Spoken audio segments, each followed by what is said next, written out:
place. Kimber, there's a rat. I'm no joking. Oh my god. No, I'm not. No, I'm not. Where is it? It's underneath your bed now. What? Oh my god. Is it really a rat? Oh my god! Oh my god!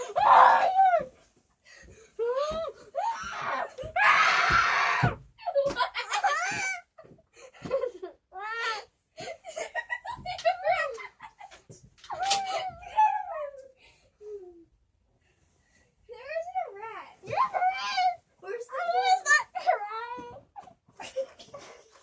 Where's your phone then? Downstairs. Where is it? Gotcha! Oh,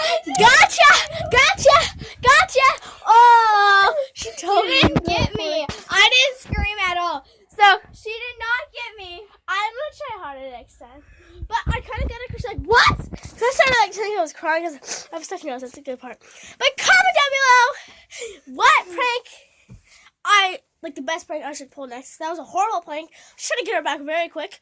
And yeah, subscribe if you're not subscribed and give this video a thumbs up. Goodbye.